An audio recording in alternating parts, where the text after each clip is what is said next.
আম্মু শ্যামবর্ণের মেয়ে বউ হিসেবে মেনে নিবে না। আমি অনেক বুঝিয়েছি, কিন্তু আম্মু কিছুতেই মেনে নিচ্ছে না। আম্মুকে কোনোভাবেই রাজি করাতে পারিনি আমি। আম্মুর মনে কিভাবে কষ্ট দিয়ে তোমাকে নিয়ে পালাবো বলো? আমি পরিবারের বিরুদ্ধে যেতে পারবো না। আমি আম্মুর পছন্দের মেয়েকেই বিয়ে করব। আমাকে ভুলে যাও প্লিজ। সব ভালোবাসার হ্যাপি এন্ডিং হয় না, বাস্তবতার আবেগ এক নয় মো। ভুলে যেও আমাকে। হৃদয়ের এক কোণে তুমি নামক অস্তিত্ব থেকেই যাবে। যখন আমাকে মিস করবে, আকাশের দিকে তাকিয়ে থেকো আর ভেবে নিও, পাশাপাশি না থাকলেও এক আকাশের নিচেই তো আছি। তোমার আমার ভালোবাসাটা আসলে রেল লাইনের দুটো পাতের মতো, দুজন পাশাপাশি চলে কিন্তু কখনো মিলতে পারে না। ভালোবাসা মানে বিয়ে নয়, দূর থেকেও ভালোবাসা যায়। তুমি তোমার পরিবারের পছন্দে বিয়ে করে নিও।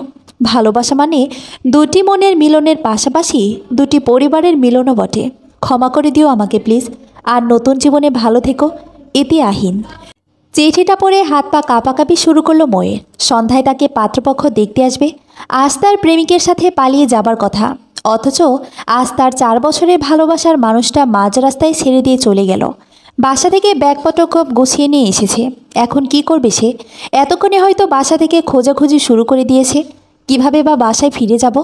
আহিনের দেওয়া চিঠিটা পড়ে মাটিতে বসে হাউমাউ করে কান্নায় ভেঙে পড়ল মৌ। আহিনের এমন একটা করার কথা নয়। আহিন যে মৌকে প্রাণের থেকেও বেশি ভালোবাসে। আহিনের ফোনে বারবার ফোন দেওয়ার পরেও ফোনটা কন্টিনিউস অফ বলছে। তাহলে কি এখন বাধ্য হয়ে বাড়ির পছন্দের ছেলেকে বিয়ে করতে হবে তাকে, যাকে চিনি না জানে না? অন্য একজনের ভালোবাসা বুকে নিয়ে কিভাবে তার সাথে বাকি জীবনটা কাটাবে? আহিন ছাড়া মৌয়ের জীবনে কাউকে মেনে নেওয়া পসিবল নয়। কিন্তু আহিন 4 বছর পরে এমন অদ্ভুত চিঠি দিয়ে কোথায় হারিয়ে গেল? এমন সময় ঘাড়ে কারো হাতের স্পর্শ লাগতেই শিউরে ওঠে মৌ। মৌ পিছনে তাকিয়ে দেখে সানজি দাঁড়িয়ে আছে। সানজিকে দেখে চমকে ওঠে মৌ। সানজি জোরে জোরে শ্বাস নিয়ে বলে, ব্যাগপত্র গুছিয়ে যার জন্য পালিয়ে যাবি বলে এসেছিস, কোথায় সে? সানজিকে জড়িয়ে ধরে খুব জোরে কান্না করে দিল মৌ। আপু, সানজি আপু, আহিন আসেনি, ও আমাকে ঠকিয়েছে। কিন্তু আহিনও এ কেন এমন করলো? ধুর পাগলি, আজকালকার ছেলেরা এমনই। এসব ভালোবাসা টাসা বলে কিচ্ছু নেই। এসব নিয়ে মন খারাপ করতে নেই। চল বাড়ি চল। বাড়ির পছন্দে বিয়ে করবি, দেখবি অনেক ভালো থাকবি। এসব লাফাঙ্গা ছেলেদের পাল্লায় পড়ে আবেগের ভাষার কারণ নেই কোনো। না আপু, আহিন আর আমার ভালোবাসা মিথ্যা হতে পারে না। কপালে গোটা কয়েক ভাঁজ ফেলে সানজি বলে, তাহলে কি লাইলি মজনু? কোথায় তোর সে রোমিও, যার জন্য কান্না করছিস? এগুলো বাদ দে। আমি অনেক কষ্টে বাসা ম্যানেজ করেছি। আমি বলেছি তুই ইমার্জেন্সি নোট নিতে এসেছি, খুব বেশি লেট হলে কেলেঙ্কারি হয়ে যাবে। পাত্রপক্ষ রাস্তায় বারবার ফোন দিচ্ছে, দ্রুত চল। হোয়াট? পাত্রপক্ষ? আপু, আমি কিছুতেই অচেনা অজানা ছেলেকে বিয়ে করতে পারবো না। আমার পক্ষে কিছুতেই সম্ভব নয়। প্লিজ বিয়েটা ভেঙে দাও। আরে দেখতে আসলে কি বিয়ে হবে নাকি? আগে পাত্র আসুক দেখি কেমন।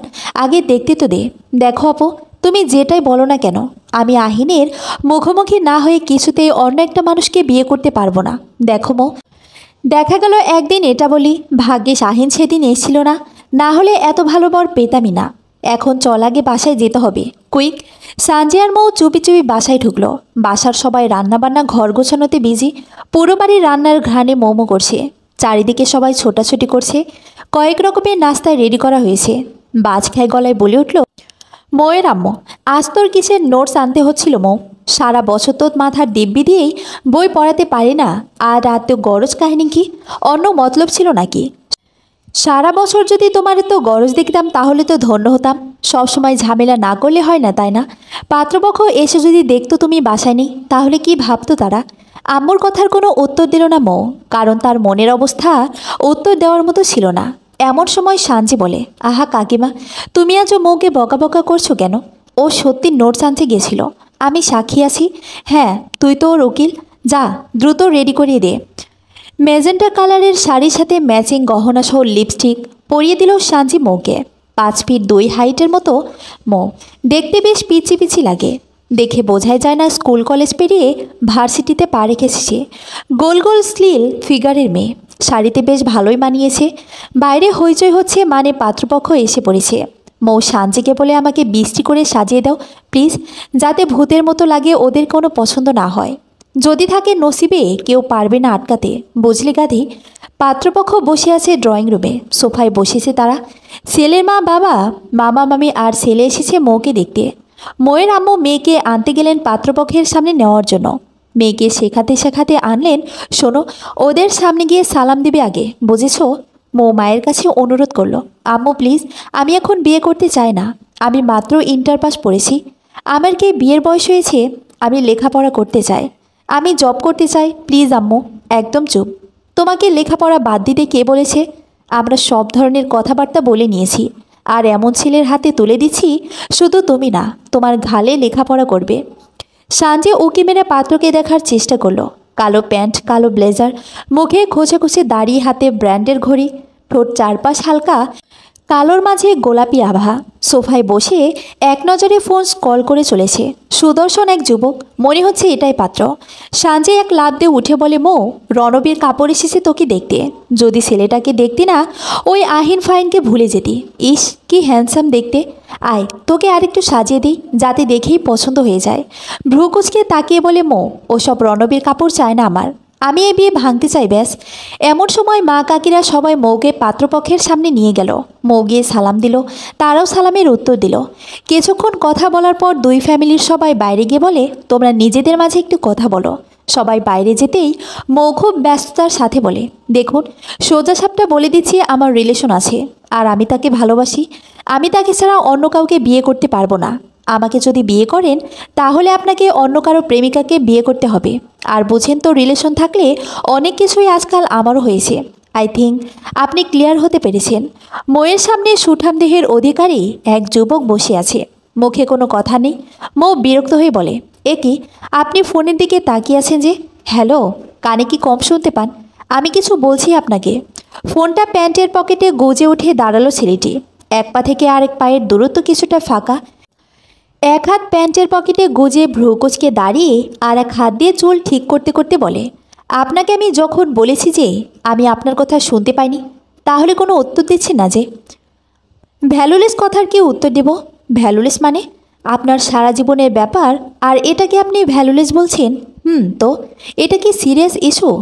অবশ্যই, এর থেকে সিরিয়াস ইস্যু একটা মেয়ের জীবনে আর কোনো কিছু হতে পারে না। তো আপনার কি আমাকে মেয়ে মনে হচ্ছে? দেখুন, আপনি কিছু বলুন প্লিজ। কথা ধরেন কেন এত? আমি হাত জোর করে বলছি, প্লিজ কিছু বলুন। কি শুনতে চাচ্ছেন? আপনি বলে দিন যে আমি বিয়েটা করব না। আমি বলতেই পারি, বাট কি কারণ দেখিয়ে বলবো? বলবেন মেয়ে দেখে পছন্দ হয়নি। মিথ্যে কথা বলা সম্ভব নয়। তার মানে আপনার আমাকে পছন্দ হয়েছে, তাই তো? ছেলেদের কি স্বভাবই এমন, মেয়ে দেখলেই পছন্দ হতে হবে?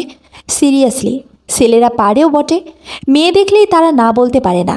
আমার বফ আছে জানা সত্ত্বেও যদি আপনি আমাকে বিয়ে করেন, তাহলে আপনি কেমন মানুষ? আপনার দিকে এখনও আমি তাকিয়ে দেখিনি, তাহলে কিভাবে বলছেন আপনাকে আমার পছন্দ হয়েছে? আমারও আপনাকে বিয়ে করার বিন্দুমাত্র ইচ্ছা নেই। আমারও প্রেমিকা আছে, আর আমি তাকে ভীষণ ভালোবাসি। তাছাড়া আপনার যখন এতই সমস্যা, নিজের ফ্যামিলিকে বলুন আপনার বয়ফ্রেন্ডের কথা। ফ্যামিলি মানবে না, আর আমার পক্ষে ফ্যামিলিতে এটা বলাও পসিবল নয়। Oh, it's your problem, not mine. তার নিজের প্রেমিকাকে বিয়ে করছে না কেন? সেম, আপনার মতো পরিবার যেখানে যায় সেখানেই বিয়ে করতে হচ্ছে। বাহ, কি চমৎকার! ফ্যামিলি বললেই বিয়ে করে নেবেন? যাকে ছেড়ে এসেছেন তার কি হবে সেটা ভাবলেন না? আশা করি আপনার কোনো প্রশ্ন নেই এই বিষয়ে। এবার সবাইকে ডাকতে পারি। মৌ রুম থেকে খুশি মনে বেরিয়ে এলো। মনে মনে ভাবছে, এত মারাত্মক কথা বলে দিয়েছি, এই ব্যাটা কিছুতে আর বিয়ে করবে না। মনে মনে দিলবার দিলবার গানের ডান্স করতে করতে ওখান থেকে এসে সানজি আপুকে জড়িয়ে ধরে ডান্স শুরু করলো। লে পাগলু ডান্স ডান্স। সানজি আপু মৌয়ের মাঝে খুশির উথাল পাথাল ঢেউ দেখে বলে, কী রে, সমস্যা কি? পাত্র দেখে পছন্দ হয়েছে? মৌ সানজিকে বলে, পাগল হো গায়া তুম আপু, বলে দিয়েছি আমার প্রেমিক আছে, আর কিছুতেই বিয়ে করা পসিবল না। এই কথা শুনে কি কিছুতেই ওই বেটা আমাকে বিয়ে করবে? আহা, কি আনন্দ আকাশে বাতাসে! আপু, আমি লেখাপড়া শেষ না করে আর আহিনের মুখোমুখি না হয়ে কিছুতেই বিয়েটা করতে পারবো না। এই জীবনে আমাকে আহিনের মুখোমুখি হতেই হবে। আমার ভালোবাসা এতটা ঠুনকো নয়। সানজি একটু নরম কণ্ঠে বলে, মৌ, ছেলেটা কিন্তু অনেক সুন্দর ছিল, রাজি না হওয়ার কোনো কারণ ছিল না। কাজটা ঠিক হলো না। মৌয়ের সব খুশিতে পানি ঢেলে দিল মৌয়ের কাকিমা। এসেই মৌকে জড়িয়ে ধরে বলে, ছেলের কিন্তু তোকে মারাত্মক পছন্দ হয়েছে মৌ। ওরা আজই এঙ্গেজমেন্ট করতে চায়। দুঃখ ভারাক্রান্ত মন নিয়ে মৌ বলে, ছেলেরও কি আমাকে পছন্দ হয়েছে? আরে হ্যাঁ, তবে ছেলে নিজে তোকে পছন্দ করেছে, আর সে আজই এঙ্গেজমেন্ট করতে চায়। মৌয়ের মনের মাঝে প্রচণ্ড বেগে ভূমিকম্পন শুরু হয়ে গেল। এটা কি হয়ে গেল? আহিনকে সারা জীবনের মতো হারিয়ে গেল তার জীবন থেকে। চোখ দিয়ে অজান্তেই পানি ঝরে পড়ল তার। তড়িঘড়ির সাথে এঙ্গেজমেন্টও হয়ে গেল তাদের। ছেলেটা মারাত্মক ঘাটতানা না হলে এত কিছু বলার পরও কি বিয়ে করে? এঙ্গেজমেন্ট আজ হলেও বিয়েটা 6 মাস পরেই হবে। সারা রাত ছেলেটাকে নিয়ে ভেবে চলো মো, কি অদ্ভুত এই ছেলে, সব কিছু জেনে শুনে বিয়েটা করবে। পরের দিন নিউ ভার্সিটির নবীনবরণ অনুষ্ঠান। এই দিনে সবাই সেজেগুজে শাড়ি পরে ভার্সিটিতে যায়। মোয়ের মন মানসিকতা একটু ঠিক নেই, তাই আজ শাড়ি পরারও ইচ্ছে নেই। কারণ গতকাল তার জীবনের সব হাসি আনন্দ মুছে গিয়েছে। কিন্তু সাঞ্জের ধমকে ময়ের একটা ব্লু কালারের শাড়ি পরল, মাথায় কাঠগোলাপের গাজরাও দিল। মৌ দেখতে ঠিক যেন বোতলের মতো লাগছে। ভার্সিটিতে ঢুকে সবার মুখে ভার্সিটির টপার স্টুডেন্টের প্রশংসা। ময়ের আজ প্রথম দিন ভার্সিটিতে।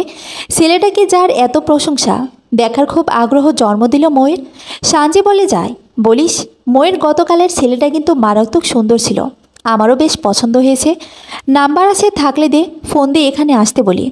মৌ ডোন্ট কেয়ার ভাব নিয়ে বলে, ওই ঘাটতারার কথা বাদ দিবি প্লিজ। ওই ছেলে মারাত্মক খারাপ আর চরম লেভেলের ঘাটতারা, না হলে আমার জীবনটা নষ্ট করার চেষ্টা করতো না। ভার্সিটির প্রথম দিনে নবীনদের ওপর প্রচুর অত্যাচার বলে র্যাগ ডে নামক অত্যাচার।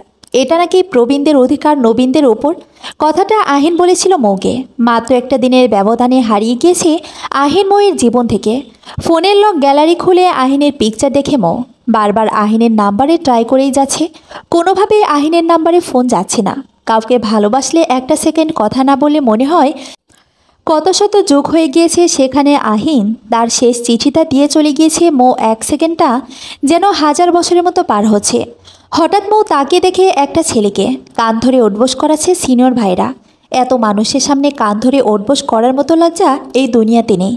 এইদিকে মৌয়ের এখন একটাই চিন্তা, কোনোভাবে লেখাপড়াটা শেষ করতে হবে, বিয়েটা যেন কোনো উপায়ে ভাঙতেই হবে। তা না হলে যে আহিনের সাথে আর কোনো দিন দেখা হওয়ার কোনো সুযোগ থাকবে না। এই মুহূর্তে মৌ মনে মনে ভাবছে তাকে যেন কোনো র্যাগিংয়ের শিকার না হতে হয়। কারণ মৌ কারো কথার তেমন তোয়াক্কা করে না। কেউ তাকে কান ধরে ওঠবোস করতে বলেও সে করবে না, কারণ সিনিয়রদের কথা না মানলে ঝামেলা হতে পারে। কথাই আছে, যেখানে বাঘের ভয় সেখানে রাত পোহায়। শাড়ি পরে এতিমদের মতো বসে আছে মৌ আর সাঞ্জি কলেজের কৃষ্ণচূড়া গাছের নিচে। চারিদিকে লাল লাল ফুল পড়ে আছে, বেশ সুন্দর লাগছে দেখতে। এমন সময় সিনিয়র 4 জন ভাইয়া এসে বলে, নাম কি তোমাদের? মিহিকণ্ঠে বলল, আমার নাম মৌ। ইয়ে বউ, তুমি কার বউ?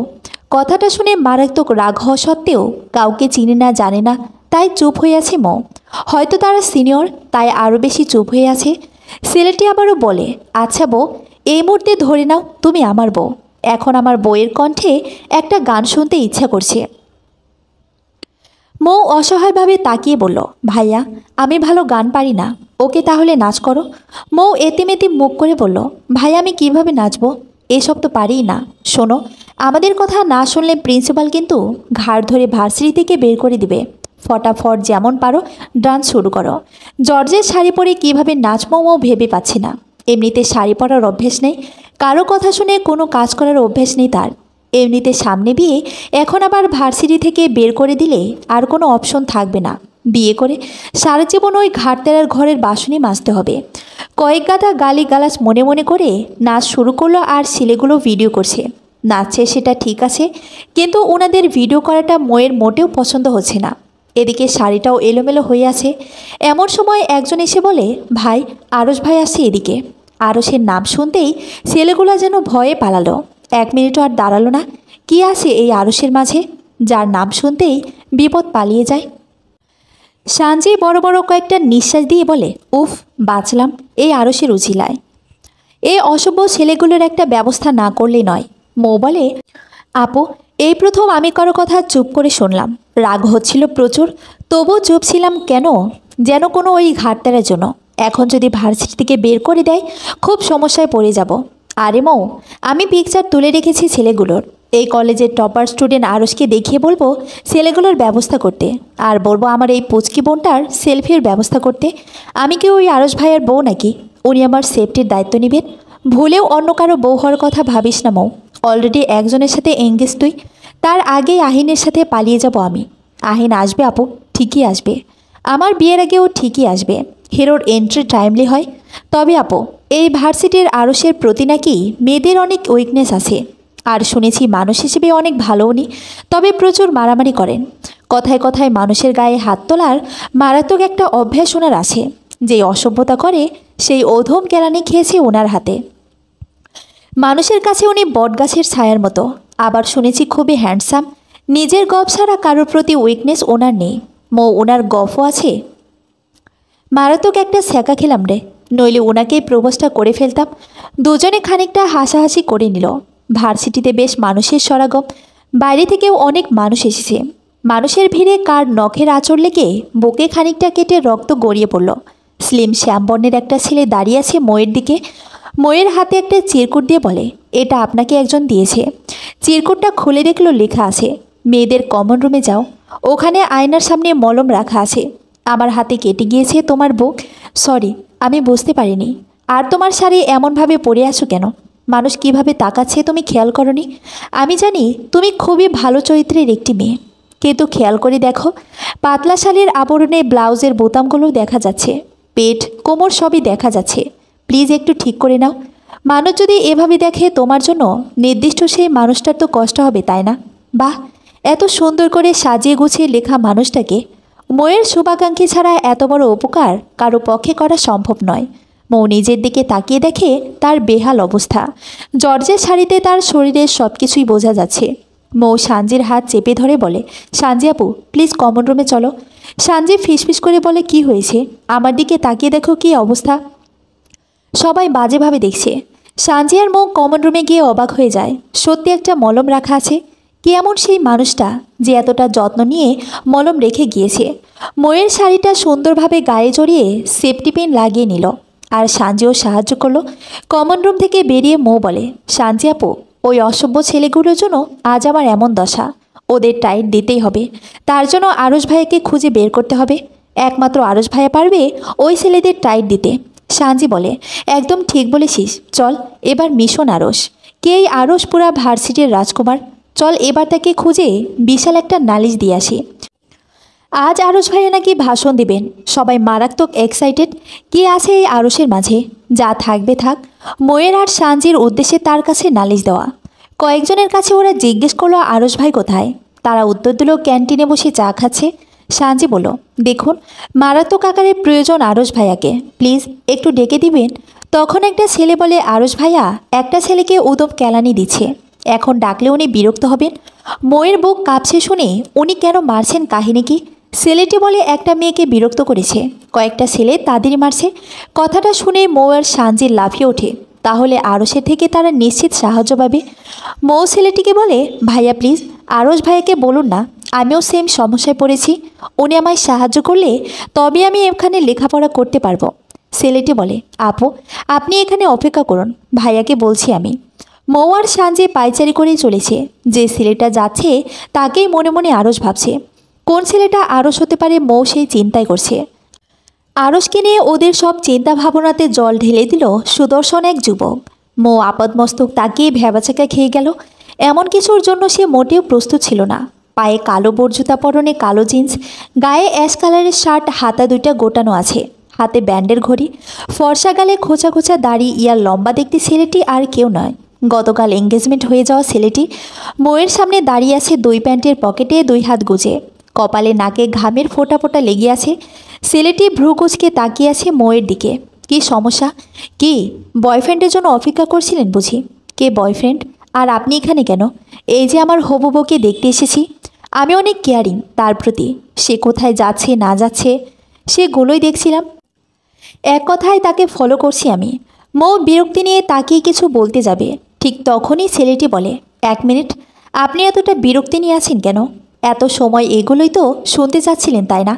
নিজেকে এতটা গুরুত্ব দেওয়ার কিছু নেই। আপনাকে ফলো করার মতো কিছু নেই, বুঝলেন? তাহলে এখানে কি করছেন? আপনার মতো বইরা তো আর স্টুডেন্ট নয়। গার্লফ্রেন্ডের সাথে দেখা করতে এসেছি। আমি বইরা? সিরিয়াসলি?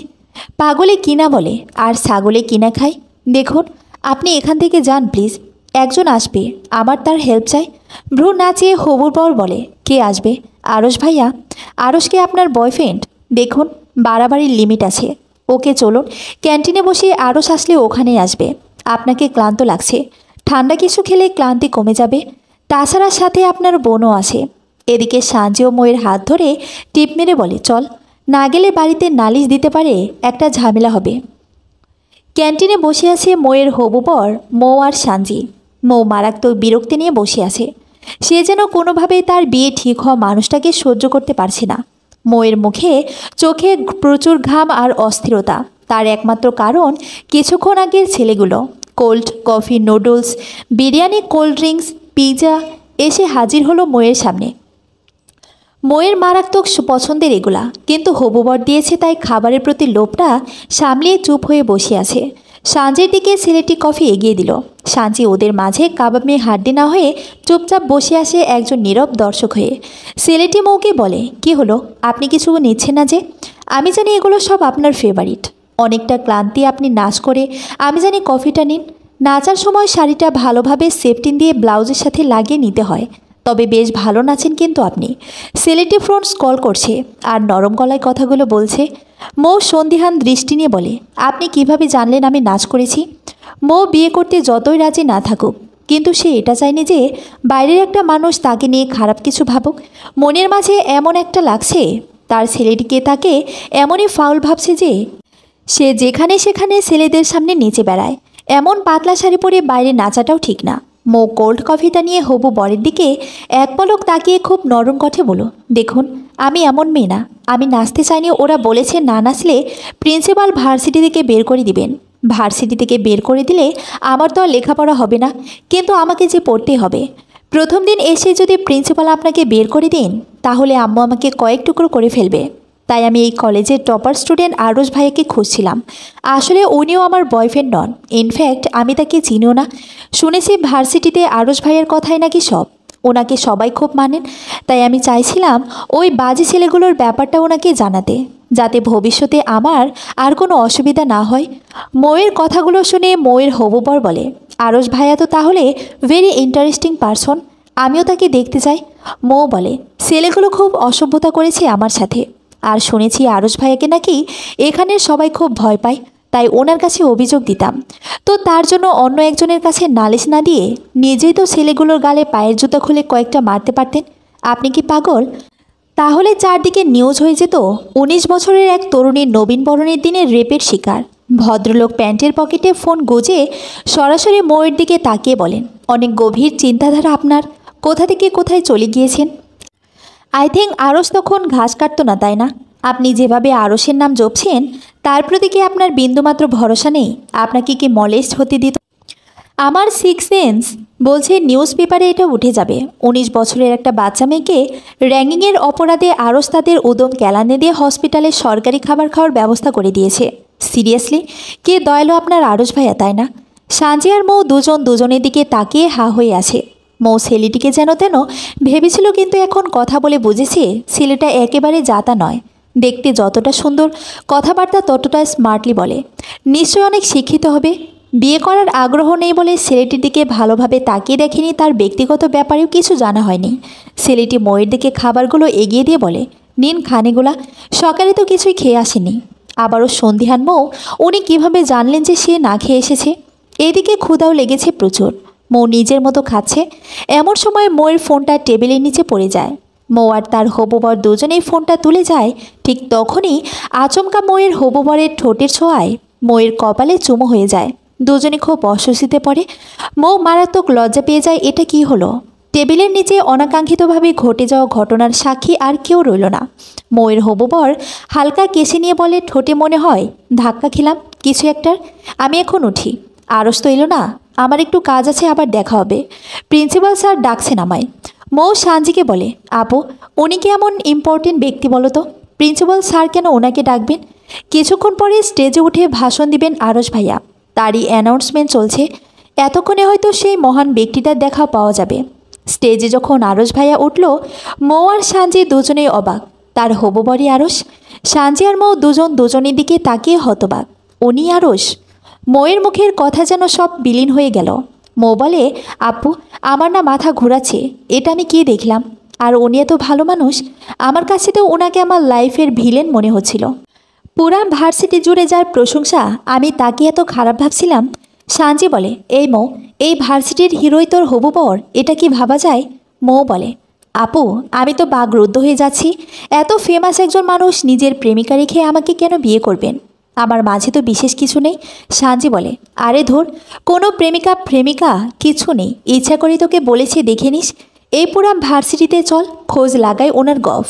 এই নিয়ে 10-15 জনের কাছে জিজ্ঞেস করলো। মো আর সানজি সবাই বলল ওনার গফ আছে, কিন্তু কেউ কোনোদিন তাকে দেখেনি। তার নাম ঠিকানা কেউ কিছু জানে না। একটা ছেলে এত সময় আরুষের সাথেই ছিল। মৌ ছেলেটিকে ডাকে, এক্সকিউজ মি ভাইয়া শুনুন। ছেলেটি খুব ভদ্রভাবে এসে বলে, জি ভাবি বলুন।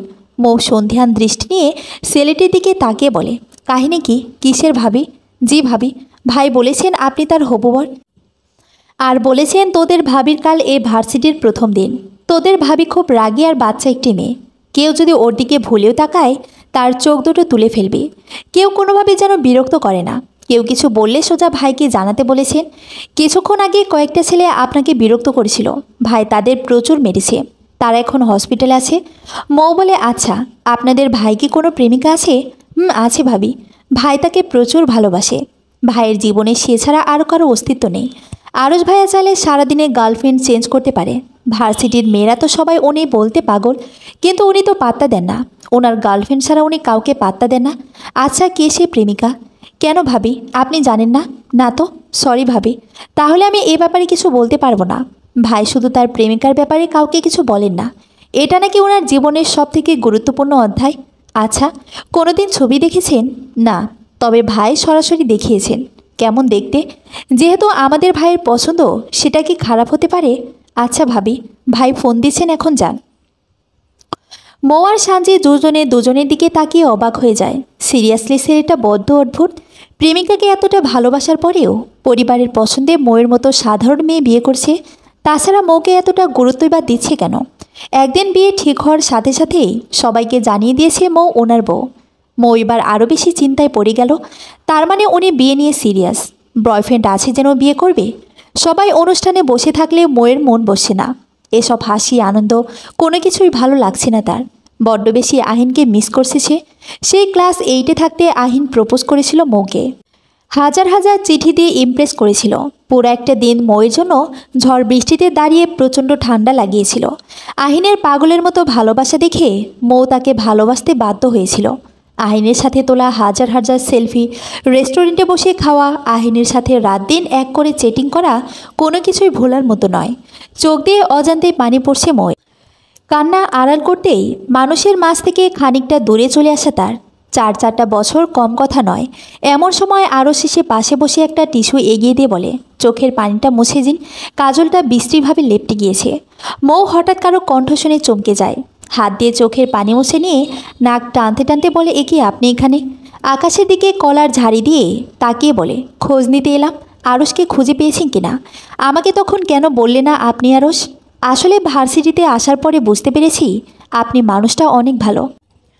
কারো কাছে একটা ব্যাড রিপোর্ট পাইনি। মানুষ ভালো বললে কী হবে? মিস মৌ, আপনার চোখে তো খারাপ মানুষ, তাই না? আমাকে প্লিজ আর লজ্জা দেবেন না। আমার হঠাৎ বিয়ে ঠিক হয় আমার মাথা কাজ করছিল না। শুধু চাইছিলাম বিয়েটা ভেঙে যাক, তাই ইচ্ছা করে বাজে বিহেভ করে ফেলেছি। বিয়েটা করতে না চাওয়ার কারণটা কি? আসলে আমি প্রেগনেন্ট আরশবাবু, বলেই ভ্যাবা করে কেঁদে দিল মৌ। আমার অনাগত সন্তানের কথা ভেবে প্লিজ বিয়েটা ভেঙে দিন। আমার পেটে আমার ভালোবাসার চিহ্ন বেড়ে উঠেছে। অন্য কারো ওরজাত সন্তান আমার গর্ভে। আমি কিভাবে এই অবস্থায় আপনাকে বিয়ে করি বলুন? এটা জানাজানি হলে সমাজ আমাকে যারও সন্তানের মা বলবে, আমাকে চরিত্রহীন কলঙ্কিনী বলবে, আমার চরিত্র নিয়ে কথা তুলবে। এখন আপনি বলুন, আমি কিভাবে ফ্যামিলিতে আমার জীবনের এই সমস্যার কথা জানাবো? এটা আমার মা বাবা কিভাবে নেবেন? ওরা এটা সহ্য করতে পারবেন না। Please try to understand. আমি হাত জোড়ি করে বলছি, এই বিয়েটা ভেঙে দিন প্লিজ। আমি জানি আপনি একজন ভালো মানুষ, আমার সিচুয়েশনটা বুঝবেন। আরও যেন আকাশ থেকে পড়ল। আপনার শাড়ির পেছনে লাল রক্তে লেপটে গিয়েছে। আই থিঙ্ক এটা পিরিয়ডের দাগ। একটু কেয়ারফুলি থাকবেন তো। আপনি তো একেবারে বাচ্চা নন। এটা একটা সিরিয়াস ইস্যু একটা মেয়ের ক্ষেত্রে। এসব ক্ষেত্রে কেয়ারলেস হলে হবে। খুবই শান্ত কণ্ঠে কথাগুলো বলল আরশ। আরশের এমন কথা শুনে চমকে ওঠে মৌ। পেছনে তাকিয়ে দেখে রক্তের মাখামাখিতে বিশ্রী একটা অবস্থা। যতই আধুনিক যুগ হোক, আজও পিরিয়ড একটা মারাত্মক লজ্জার জিনিস প্রতিটি মেয়ের কাছে। মৌ এমন বাজে ধরনের লজ্জায় এর আগে পড়েনি, তাও আবার হবু বরের সামনে। আরশের সামনে লজ্জায় মৌয়ের মাথা কাটা যাচ্ছে। কিভাবে এমন বাজে অবস্থা হলো মৌ বুঝতেই পারেনি। বিশ্রীভাবে লেপ্টে আছে রক্তের দাগ। এখন কি করবে সে? এদিকে আবার তার পেটে পেন শুরু হয়েছে। এই টাইমে তার মারাত্মক পেন হয়। মৌ আরসের দিকে তাকিয়ে দেখে সে দুই প্যান্টের পকেটে হাত গুজিয়ে দাঁড়িয়ে আছে তার দিকে তাকিয়ে। আরস ভুকরুসকে তাকিয়ে মৌকে বলে, আমি ডাক্তার না হলেও এতটুকু জানি যে মেয়েরা প্রেগনেন্ট হলে তাদের পিরিয়ড হয় না, কিন্তু আপনার ক্ষেত্রে দেখছি ব্যাপারটা সম্পূর্ণ ভিন্ন। কি কাহিনী কি? বাচ্চাটা কার শুনি? ভূত প্রেতের নাকি? নাকি প্লে স্টোর থেকে ডাউনলোড করা? নাকি অনলাইনে অর্ডার করেছেন? নাকি এই বাচ্চা অন্য জগতের? বিভিন্ন হরর স্টোরিতে এমন অলৌকিক ঘটনা দেখি। আপনি কি অলৌকিক কিছু ম্যাডাম? মৌজে এভাবে ধরা খাবে বুঝতেই পারেনি। প্রথমত বিয়ে ভাঙতে মিথ্যা বলেছে, সেটাই বাস খেল। তারপর আবার এমন লজ্জাজনক একটা ব্যাপার হলো। এই মুহূর্তে মৌ লজ্জায় আরসের দিকে চোখ তুলে তাকাতেই পারছে না। কিভাবে আরসকে ফেস করবে বুঝতে পারছে না। চারদিকে তাকিয়ে দেখলো মৌ, কেউ কিছু দেখলো কিনা। মানুষের সামনে বা মুখ দেখাবে কিভাবে? মনে হচ্ছে মৌ এক্ষুনি ভ্যাবে করে কেঁদে দিবে লজ্জায়। সবাই যদি এই বিশ্রী ব্যাপারটা দেখে নেয় তাহলে রোজ হাসাহাসি করবে। এদিকে সাঞ্জিও এখানে নেই, সে অনুষ্ঠান দেখছে। কাকে বলবে এই সমস্যার কথা? আরস ফোনটা হাতে নিয়ে ফোন কল করছে, আর মাঝে মাঝে কপাল কুঁচকে তাকিয়ে দেখছে মৌয়ের মিথ্যা বলার পরের ফিলিংসটা। ফোনটা পকেটে রেখে নিজের গায়ের অ্যাশ কালারের রং শার্টটা ময়ের গায়ে জড়িয়ে দেয় আর বলে, এটা নিন আপনার সিসুইনটা। বুঝতে পারছি, আই থিঙ্ক এখন আর অসুবিধা হবে না। আর এতটা লজ্জা পাওয়ারও কিছু নেই, এটা একটা সিম্পল ইস্যু। আরসের হাইট 6 ফিট, সেখানে পিচি মৌ 5 ফিট 2 হাইট, তাই নর্মালি আরসের শার্টের ময়ের ঢেকে গেল। আরসের শার্টে সুন্দর একটা পারফিউমের ঘ্রাণ মৌকে আকৃষ্ট করলো। এই পারফিউমে শার্টটা গায়ে জড়িয়ে যেন প্রথমবার মনে হলো কেউ তাকে লজ্জা থেকে সেভ করলো, কেউ তার বিপদের সঙ্গী হলো। ময়ের আরসের প্রতি ধারণাটা কিছুটা চেঞ্জ হলো, রাগ খানিকটা পাতলা হলো। নিজের কাছে যেন মারাত্মক লজ্জা লাগছে ময়ের। কি বলবে আরসকে নিজেও জানে না। ভেবেছিল আরস বিয়েটা ভেঙে দিলে পরে একদিন সরি বলে দিবে, কিন্তু তার হলো কই। একটা পাতলা গেঞ্জি পরে লুত পরশা শরীর নিয়ে দাঁড়িয়ে আছে আরস। নাকের আগায় একটা হালকা তিল, চুলের ভাঁজ ভেঙে একগোছা কপালে পড়েছে। চুল একটু বড়ই তার। আরসকে এভাবে দেখতে ময়ের লজ্জা লাগছে। ময়ের নাকে মুখে এমন লজ্জা দেখে আরস মৌকে বলে, জীবনে এই প্রথম কাউকে আমার পার্সোনাল জিনিস দিলাম। শার্টটা আর ফেরত দেওয়ার দরকার নেই, ওটা আপনার কাছে রেখে দিন। মৌ বলে, আমি কী করব এটা দিয়ে? আরস বলে, রেখে দিন, হয়তো কোনো একদিন বৃষ্টিতে ভিজিয়ে আপনার বাসায় গেলাম আর সেদিন কাজে লেগে গেল। আর এই প্রথমবার ভার্সিটির মাঝে আপনার সামনে ইজ্জত খুলে দাঁড়িয়ে আছি। জীবনে কেউ কোনোদিন আমাকে এভাবে দেখেনি। ভাবতে পারছি না আরও সেভাবে খালি গায়ে দাঁড়িয়ে আছে। মৌ শান্ত গলায় বলে, আরসবাবু, আপনি কি এভাবেই থাকবেন? আমাকে উপকার করতে গিয়ে আপনার সমস্যা হলো। আরস মিষ্টি হেসে বলে, পাশে আমার এক ছোট্ট ভাইয়ের দোকান আছে, মেসেজ করেছি এখনই এখানে শার্ট নিয়ে আসবে। মৌ সন্দেহানভাবে বলে, এখানে আসবে? হ্যাঁ, এখানে আসবে, 5 থেকে 7 মিনিটের মাঝে। আচ্ছা, শুনেছি আপনি অনেক মারামারি করেন, আপনার ভয় করে না? এক ভ্রু উঁচু করে আরস বলে, কিসের ভয়? মারামারির সময় যদি মার খান সেই ভয়? হা হা হা, আজও কারো সাহস হয়নি আমার গায়ে হাত। বরাবর আমার হাতেই মার খেতে হয়েছে সকলকে, তবে মারামারি করতে গিয়ে হাত পা কেটেছে অনেকবার। তাহলে তো বেশ ডেঞ্জারাস মানুষ আপনি। মোটেও না, আমি পলিটিক্স করি, তবে মানুষকে অত্যাচার করার জন্য নয়, মানুষের উপকার করার জন্য। আমার ক্যারিয়ারে এমন রিপোর্ট নেই অহেতুক কাউকে কিছু বলেছি। যতটুক ঝামেলা করেছি সবটা মানুষের জন্যই, তবে এসব জন্য কিছু শত্রু আছে আমার, তবে কারো সাহস নেই আমার সামনে কিছু বলার। তবে আমি ডেঞ্জারাস মোডে গেলে সেটা ভিন্ন কথা। যারা মারামারি করে ওরা তো লেখাপড়া করে না, তাহলে আপনি এত টপার হলেন কীভাবে? আমি সেটাই ভাবছি, স্যাররা কিভাবে খাতায় মার্ক দেন বলে। আরস একটা লং নিঃশ্বাস নিল। মৌ আরস সম্পর্কে যতটুকু জেনেছে তাতেই বেশ ইমপ্রেস আরসের প্রতি। আরস ভালো ছেলে, তবে ময়ের পক্ষে ভালোবাসাটা বিয়েটা করা সম্ভব নয়। ময়ের সাথে জড়িত আছে আহিনের অনেক বড় একটা স্মৃতি। পৃথিবীতে মানুষ সব পারলেও স্মৃতি একদিনে মুছে ফেলতে পারে না। সত্যিকারের ভালোবাসার মানুষকেগুলো ভুলতে পারে না। জোর করে মন থেকে কারো নাম কেটে অন্য কারো নাম বসিয়ে দেওয়া যায় না, তাই চাইলেও মৌ সেটা পারছে না। ময়ের পুরা জীবনটাই আহিনকে ঘিরে। প্রতিদিন সেকেন্ডে আহিনের স্মৃতি ভেসে উঠছে ময়ের মনে। মৌ ভ্যাভে করে কেঁদে দিল। আরস বলে, কি সমস্যা, আবার কাঁদছেন কেন? আমি কোনো মিথ্যা বলতে চাইনি, কিন্তু আমার যে কিছুই করার ছিল না। থাক, আপনি কাঁদবেন না। বুঝেছি আপনার একটা বাচ্চার অনেক শখ, টেনশন নেবেন না। বিয়ের পর সবারই বাচ্চা হয়, তাই আপনারও হবে। আরস ময়ের কথা এড়িয়ে যেতেই এমন উদ্ভট কথা বলে উঠল। মৌ আবার বলতে শুরু করে, দেখুন, আমি কিছুতে বিয়েটা করতে পারবো না। আপনি আপনার প্রেমিকাকে বিয়েটা করে নিন প্লিজ। মিস মো, আরশকে এখনও কিছুই চেনেননি আপনি।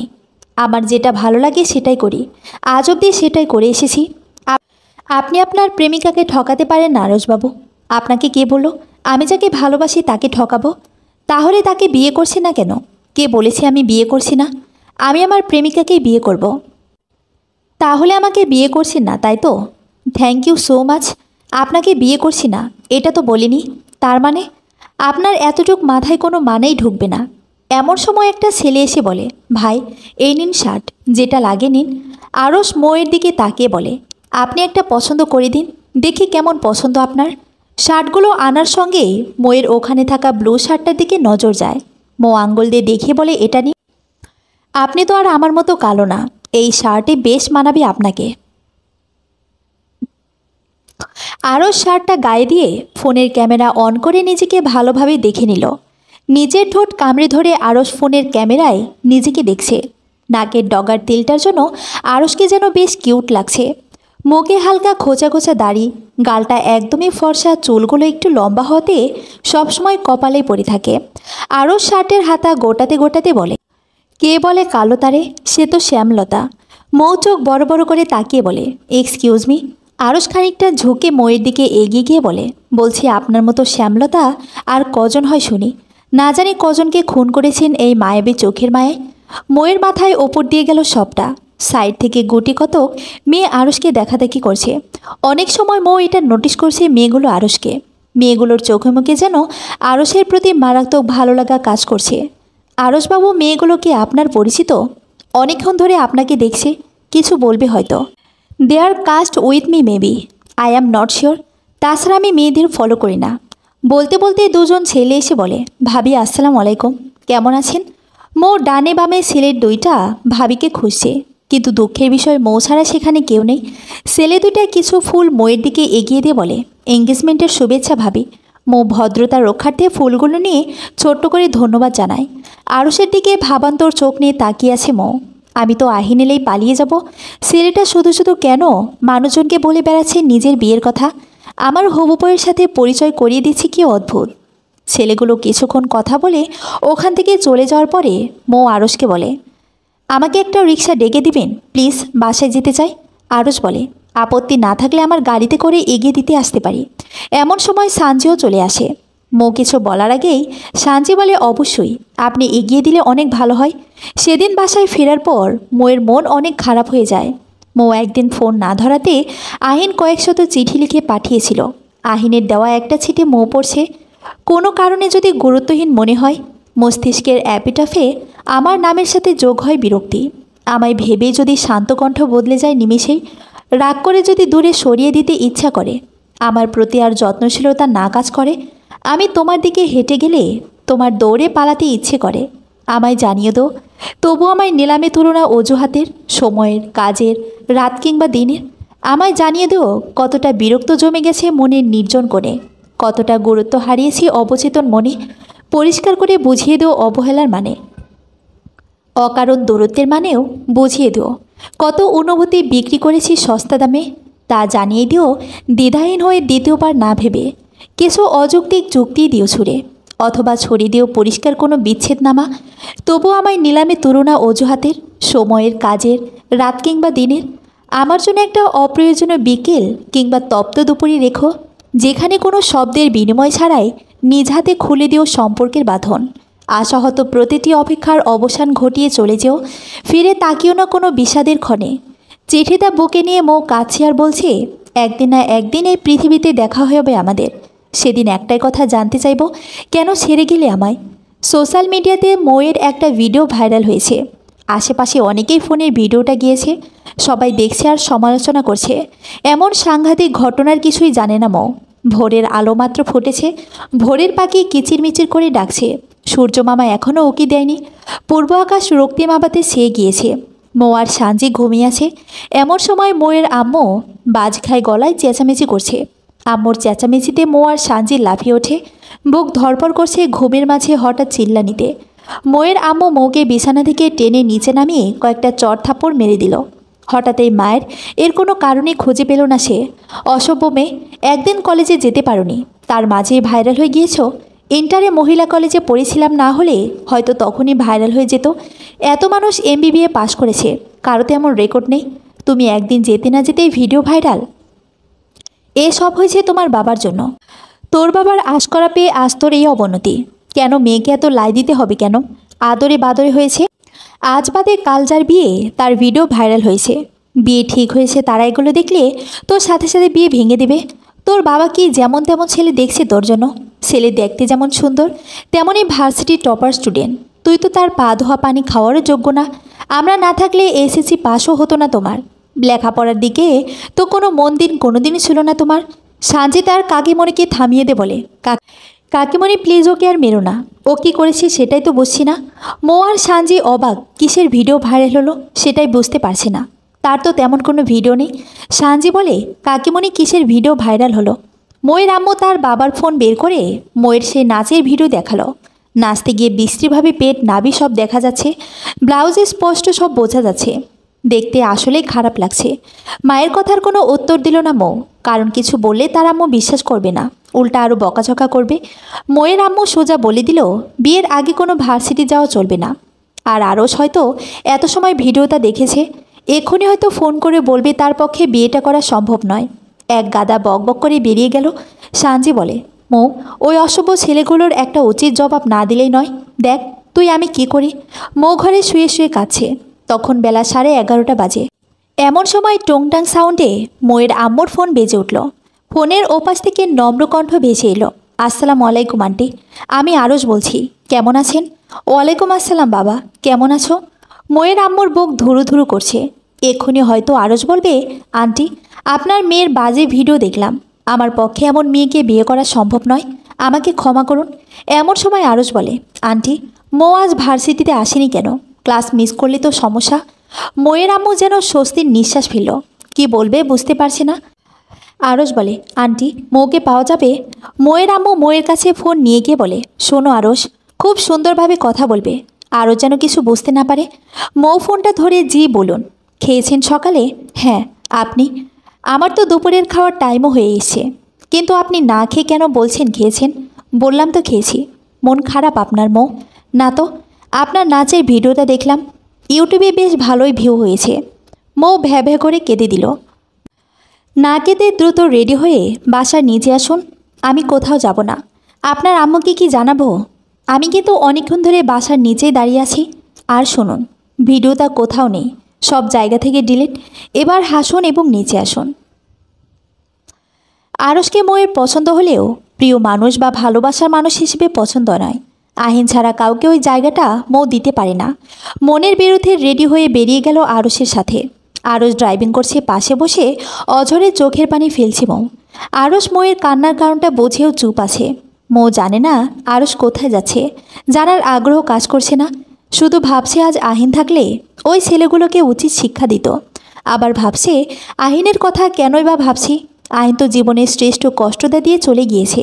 আহিনের কথা আর কোনোদিন ভাববো না। এমন সময় গাড়িটা হসপিটালে গিয়ে পৌঁছালো। মৌ অবাক হয়ে যায় হসপিটালে গাড়ি দেখে।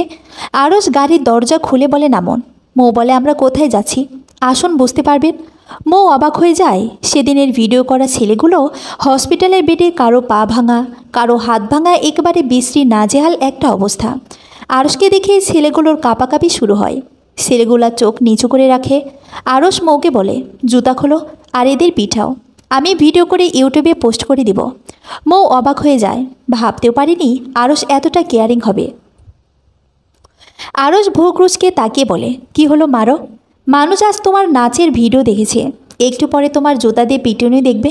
তোমার ভাইরাল হওয়া নিয়ে ভয় নেই, আমি আছি তোমার পাশে, ডোন্ট ওয়ারি।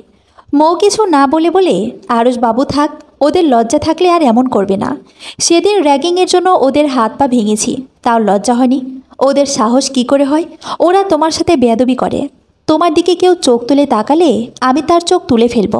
মৌ অবাক হয়ে যায় আরসের এমন অদ্ভুত কথা শুনে। হঠাৎ আরস যেন অন্য জগতে ঢুকে গিয়েছে। আরস হয়তো ছেলেগুলোকে এক্ষুনি মারবে আবার। মৌ সাথে সাথে আরসের হাত ধরে ফেলে। আরস অবাক করা নয়নে মৌয়ের দিকে তাকিয়ে থাকে। মৌ তার হাত ধরেছে, আরস অবাক হয়ে যায় এটা কিভাবে সম্ভব। আরশকে তাকাতে দেখে মৌ হাতটা ছেড়ে দিয়ে বলে, ক্ষুধা পেয়েছে, কিছু খাওয়াবেন? এই কথাটা শুনে আরশ যেন আরও বেশি খুশি হয়। আরশ মৌকে নিয়ে একটা রেস্টুরেন্টে যায়। ভাত, মাংস সব কিছুর অর্ডার করে আরশ। মৌয়ের মাঝে আরশের জন্য একটা জায়গা তৈরি হয়েছে, সেটা কিসের মৌ তা নিজেও জানে না।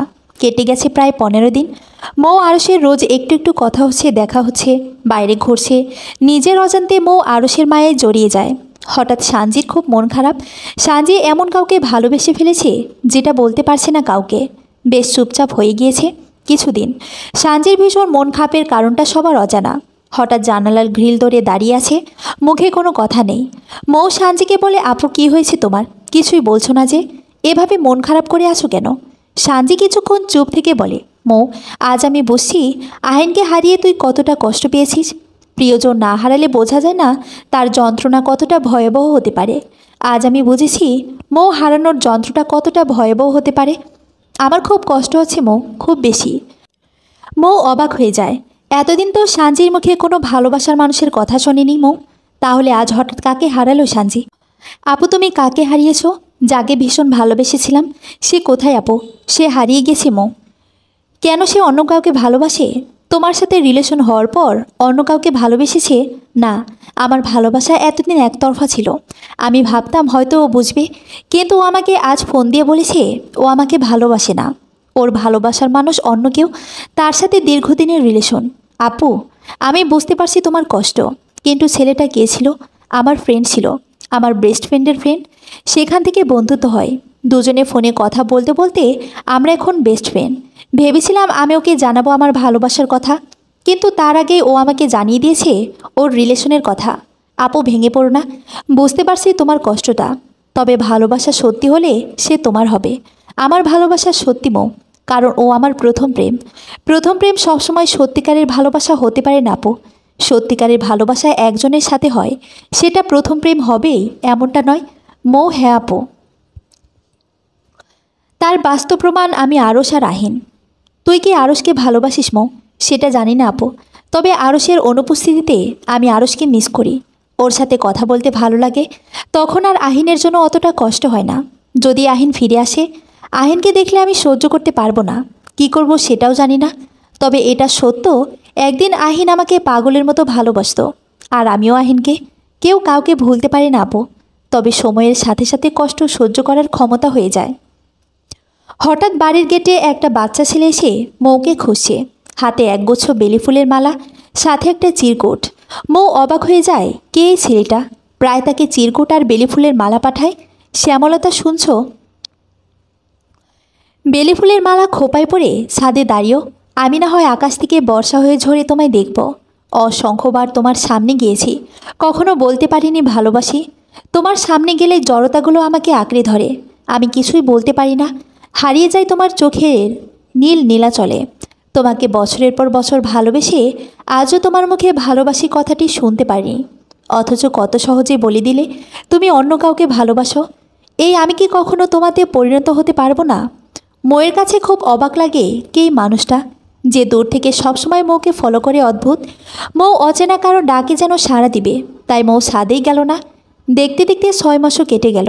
আরশ আর মৌয়ের বিয়ের দিন চলে এলো। আগামীকাল তাদের বিয়ে। আরশ আর মৌ দুজনে শপিংয়ের জন্য বের হয়েছে। এমন সময় মৌ বলে, আচ্ছা আপনার প্রেমিকা কেমন আছে? ভালো। আমাকে বিয়ে করলে তাকে মিস করবে না?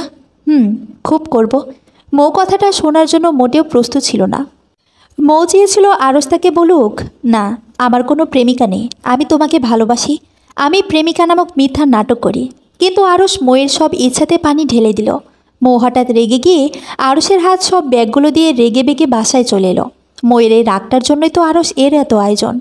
আরশের 6টা মাসের পরিশ্রম মৌকে তার ভালোবাসা বোঝাতে সক্ষম হয়েছে। মৌ বাসায় ফেরার পর আরশ ফোন দিয়ে বলে, মৌ কাল আমাদের বিয়ে, আমি চাইছি আজ বিয়েটা ভেঙে দিই। এতদিন আমি অনেক জ্বালিয়েছি আপনাকে, এখন আর চাইছি না। আপনি যাকে ভালোবাসতেন তার কাছে ফিরে যান। চাই না দুজন ভালোবাসার মানুষ আলাদা হোক, বা আপনি ইচ্ছার বিরুদ্ধে গিয়ে আমাকে বিয়ে করুন। মৌ চিৎকার দিয়ে বলে, কে পেয়েছেন কি আপনারা? ছেলেরা মানেই বেইমান একটা। আজ বিয়ে করতে চাইবেন, কাল ভেঙে দিবেন। এক একজন আসবেন ইচ্ছার মতো, আবার ইচ্ছা মতো চলে যাবেন, আমাকে ভেঙে চুরিয়ে গুড়িয়ে দিয়ে। সবসময় আমি কেন ভালোবাসার মানুষ হারাবো বলতে পারেন? আমার জন্যই কি সব হারানো লেখা আছে? ময়ের এমন অস্বাভাবিক আচরণ দেখে অবাক হয়ে যায় আরস। মেয়েটা কি সত্যি পাগল? সানজি মৌকে বলে, আরসকে ভালোবেসে ফেলেছিস তাই না? মৌ ভ্যাভ্যা করে কেঁদে দিয়ে বলে, হ্যাঁ আপু, আমি কিভাবে ভালোবেসেছি জানি না। আমি ওনাকে বিয়ে করতে চাই। তোকে একটা মজার কথা বলি। কি কথা? তোকে চিরকুট দেওয়া মানুষটা কিন্তু আরস। কলেজে তোকে চিরকুট দিয়েছিল সেই মানুষটাও কিন্তু আরস। তুই যে আহিন আহিন করিস, আহিন মাত্র 4 বছর তোর জীবনে, আর আরস সেই ছোটবেলা থেকে তোকে ভালোবেসে। মানে আপু, কি বলছো এগুলা? হ্যাঁ, আরস আর তোদের বাসা আগে এক জায়গাতেই ছিল। পরে আরসের বাবার বদলি হয়ে যায়। দুই পরিবারের কারো সাথে কারো যোগাযোগ না থাকলেও আরস সবসময় তোর খোঁজ খবর নিত। আরস সেই ছোট্টবেলায় মন হারিয়েছিল তোর কাছে, আর সেই ভালোবাসা বুকে চেপে নিয়েও তোর যোগ্য হয়ে বাসায় বিয়ের প্রস্তাব দিয়েছে, আর বাড়ি থেকে প্রস্তাবটা মেনে নিয়েছে। মৌ অবাক হয়ে যায়। এমনও হয় ভালোবাসা? তার জন্য ছোটবেলা থেকে কেউ অপেক্ষা করছে। সুখে মৌয়ের চোখে পানি চলে আসে, যেন চিৎকার দিয়ে বলতে ইচ্ছে হচ্ছে, আমিও তোমাকে ভালোবাসি আরস, খুব ভালোবাসি, আর বাকি জীবনটা তোমাকে নিয়েই কাটাতে চাই। পরের দিন বিয়ের আসরে বসে আছে মৌ। এমন সময় আহিনের নাম্বার থেকে ফোন আসে। আজ 6 মাস পর আহিনের নাম্বার দেখে বুক কেঁপে ওঠে মৌয়ের। আহিন এতদিন কোথায় ছিল, আর আজই বা কেন ফোন দিচ্ছে? মৌয়ের নিঃশ্বাস বন্ধ হয়ে আসে। আহিন একটার পর একটা ফোন দিয়েই যাচ্ছে।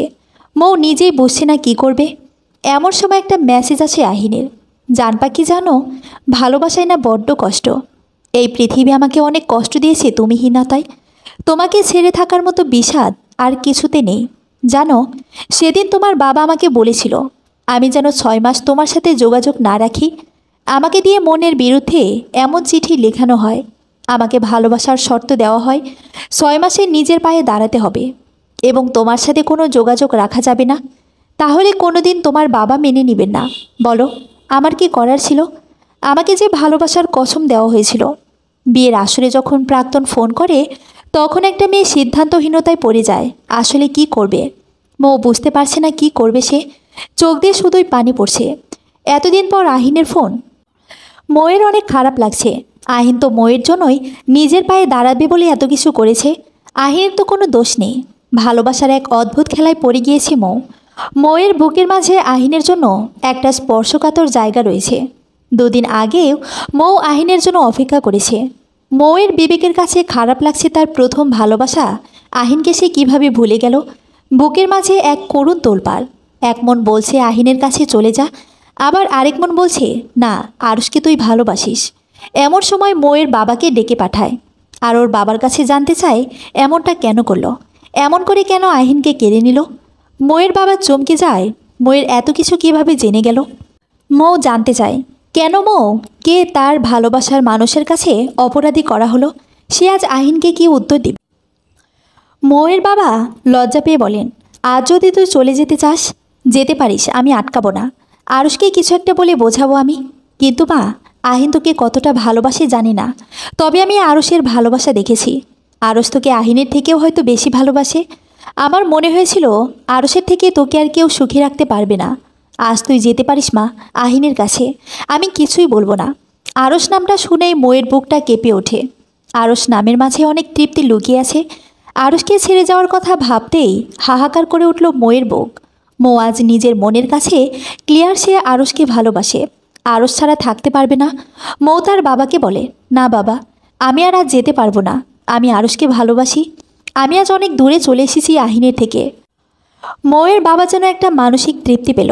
মেয়েকে বুকের সাথে জড়িয়ে নিয়ে বলে, মা সব ঠিক হয়ে যাবে, অনেক ভালো থাকবি তুই। আহিনের ফোনটা কেটে দিয়ে ফোন বন্ধ করে দেয় মৌ। আরুষের সাথে সুন্দরভাবে বিয়েটা হয়ে গেল মৌয়ের। আরুষ আজ অনেক হ্যাপি। তার দীর্ঘদিনের ভালোবাসা আজ সার্থক। মৌকে বিয়ে করে নেওয়ার পর আরও চমকে যায় মৌ, কারণ মৌয়ের দেবর হিসেবে পরিচয় করানো হয় আহিনকে। আহিন তার ভাবিকে দেখে যেন আকাশ থেকে পড়ে। আহিনের বুকের মাঝের ভালোবাসাটার পাখিটা আজ তার প্রাণপ্রিয় ভাইয়ের বউ। মৌ আহিনকে দেখে সেন্সলেস হয়ে পড়ে যায়। সাথে সাথে আরুষ ধরে ফেলে। আরুষ বলে, সারাদিনের ক্লান্তিতে ওর খারাপ লাগছে, ওকে রুমে শুয়ে দে। আরুষ মৌকে রুমে নিয়ে গেল। কিছুক্ষণ পরে মৌয়ের জ্ঞান ফিরে আসে, আর তার পাশে আরুষকে দেখতে পায়। মৌ শুধু ভাবছে সে আহিনকে কিভাবে সামলাবে। ভাগ্য তাকে কোথায় এনে দাঁড় করিয়েছে। আরুষ মৌয়ের কপালে চুমু দিয়ে বলে, ঘুমিয়ে যাও। মৌ আরুষের বুকে মাথা দিয়ে বলে, আমায় কখনো ভুল বুঝবে না তো? আরশ বলে, না কখনোই না। তোমার একটা রিলেশন ছিল আহিন নাম, সেটাও জানি। তবে মজার ব্যাপার কি জানো, আমার ভাইয়ের নামও আহিন। ও 6 মাস আগে প্রজেক্টের কাজে বিদেশ গিয়েছিল। ওর নাকি নিজের ইনকামের টাকা লাগবে, তাই কারো কথা না শুনে নিজে ইনকাম করতে বেরোলো। সারা রাত সিগারেট টেনে নিজেকে যন্ত্রণা দিয়েছে আহিন। মৌ কীভাবে অন্য কাউকে বিয়ে করতে পারলো, নিজেকে শেষ করে দিতে ইচ্ছে হচ্ছে তার। যার জন্য এত কিছু করলো, সে আজ অন্যের হয়ে গেল। আহিন কেন পৃথিবীর কারো পক্ষে এটা মেনে নেওয়া সম্ভব নয়। পরের দিন সাঞ্জি এলো ময়ূরদের বাসায়। সাঞ্জি আহিনকে দেখে জড়িয়ে ধরে বলে, কতদিন দেখি না তোমাকে। আহিন বলে, আরে ছাড়ো, সবাই কি ভাববে। প্রিয়, তোমার কি খবর তোমার? ময়ের দিকে তাকিয়ে আহিন বলে, আমাকে ঠকিয়ে ভীষণ কষ্ট দিয়ে চলে গিয়েছে। মানে মানে কিছুই না, তুমি বুঝবে না। তবে আমাকে কৈফত দিতে হবে। বাপ মেয়ে মিলে আমার সাথে কেন নাটক করলো? আমি বাঁচতে চাই না সাঞ্জি, তাকে ছাড়া পারবো না আমি ভালো থাকতে। তোমাকে বাঁচতে হবে। কার জন্য বাঁচবো? যদি বলি আমার জন্য। মানে আমি তোমায় ভালোবাসি আহিন, ভীষণ ভালোবাসি। তুমি অন্য কাউকে ভালোবাসো বলে কখনো বলিনি। তোমাকে ভালোবাসার একটা সুযোগ দাও। আমি পারবো না সাঞ্জি, অন্য কাউকে মেনে নিতে। আমায় ভুল বুঝো না। সাঞ্জি চলে গেলে মৌ আহিনের কাছে যায়। আহিন ডাকটা শুনেই আহিন মৌয়ের দিকে তাকায়।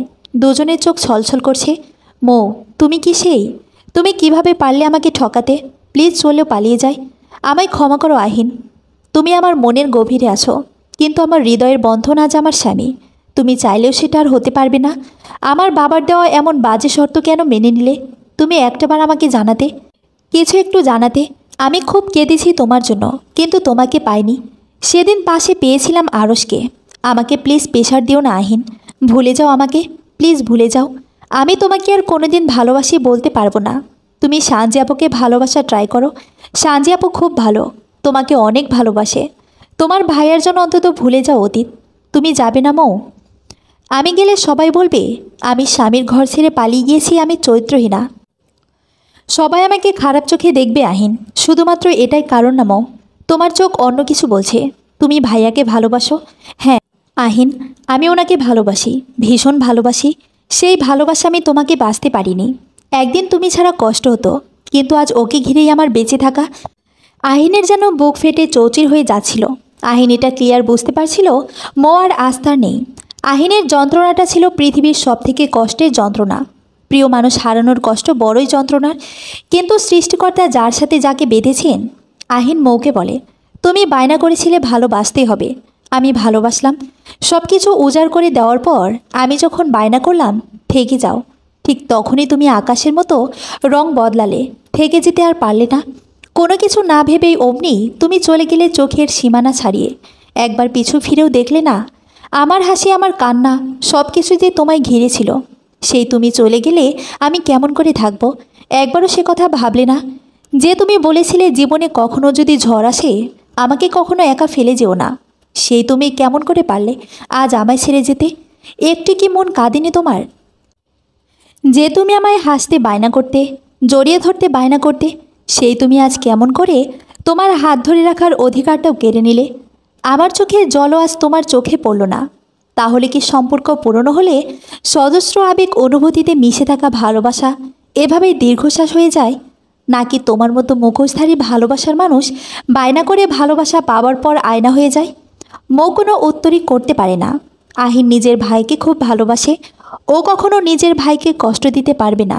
মান অভিমান নিয়ে কেটে গেল আরও 6টা মাস। পরিবারের জড়াজড়ি আর ময়ের কথা রাখতে তাই মনের বিরুদ্ধে গিয়ে সাঞ্জিকে বিয়ে করে। না আরশ, না সাঞ্জি, কেউ কোনোদিন জানতে পারেনি মৌ বা আহিনের রিলেশনের কথা।